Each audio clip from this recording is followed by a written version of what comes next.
30 ఏళ్లుగా నా పోరాటానికి స్ఫూర్తినిస్తున్న నా భర్త నందమూరి తారక రామారావు గారి ఆత్మకి శాంతి కలగాలని మనస్ఫూర్తిగా కోరుకుంటూ, నిరంతరంగా ఎన్నాళ్ళు ఈ పోరాటం సాగుతుందో నాకే తెలియదు. కళ్ళ ముందు ఎన్ని జరుగుతున్నా కూడా, ఎన్ని అకృత్యాలు జరుగుతున్నా కూడా బాధపడుతూనే ముందుకు సాగిపోతూనే ఉన్నాను. ఇప్పటికి కూడా ఈ అబద్ధాల ప్రపంచం, ఈ దుర్మార్గుల అరాచకం నన్ను వెంటాడుతూనే ఉంది, వేధిస్తూనే ఉంది. ఎన్ని రకాలుగా అవమానాలు ఎదుర్కోవాలో నాకే తెలియట్లా. నేను చేసిన తప్పేంటో ఇప్పటికి కూడా నాకు తెలియదు. ఆయన నన్ను వివాహం చేసుకున్నారు, అందరి ముందే చేసుకున్నారు, లక్షలాది జనం ముందు అనౌన్స్ చేసి చేసుకున్నారు, భారీగా ఇంటికి తీసుకొచ్చారు, గౌరవం ఇచ్చారు. చివరి వరకు ఆయన ఆరోగ్యం కోసం, ఆయన ఆనందం కోసం, తర్వాత ఆయన అధికారంలో రావటం కోసం నిరంతరం కృషి చేశాను. ఒక చిన్న పదవి తీసుకోలేదు, ఒక్క రూపాయి డబ్బు ఆశించలేదు, నిస్వార్థంగానే మిగిలిపోయాను. చివరికి ఆయన వెళ్ళిపోయారు. ఎందుకు వెళ్ళిపోయారో కూడా తెలుసు, ఎన్ని కుతంత్రాలు జరిగాయో. ఆ తర్వాత కూడా వాళ్ళు వదిలిపెట్టకుండా అదే అబద్ధాలను కంటిన్యూ చేస్తూ నా జీవితాన్ని నాశనం చేయడానికి ప్రయత్నం చేస్తూ ఉన్నారు.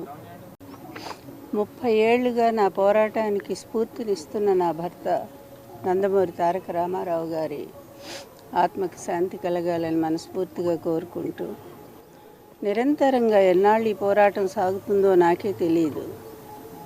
కళ్ళ ముందు ఎన్ని జరుగుతున్నా కూడా, ఎన్ని అకృత్యాలు జరుగుతున్నా కూడా బాధపడుతూనే ముందుకు సాగిపోతూనే ఉన్నాను. ఇప్పటికి కూడా ఈ అబద్ధాల ప్రపంచం, ఈ దుర్మార్గుల అరాచకం నన్ను వెంటాడుతూనే ఉంది, వేధిస్తూనే ఉంది. ఎన్ని రకాలుగా అవమానాలు ఎదుర్కోవాలో నాకే తెలియట్లా. నేను చేసిన తప్పేంటో ఇప్పటికి కూడా నాకు తెలియదు.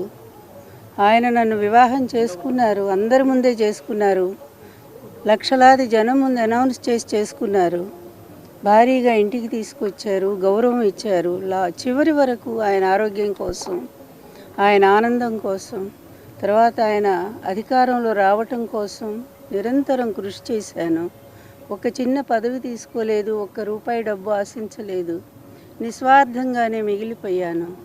చివరికి ఆయన వెళ్ళిపోయారు. ఎందుకు వెళ్ళిపోయారో కూడా తెలుసు, ఎన్ని కుతంత్రాలు జరిగాయో. ఆ తర్వాత కూడా వాళ్ళు వదిలిపెట్టకుండా అదే అబద్ధాలను కంటిన్యూ చేస్తూ నా జీవితాన్ని నాశనం చేయడానికి ప్రయత్నం చేస్తూ ఉన్నారు.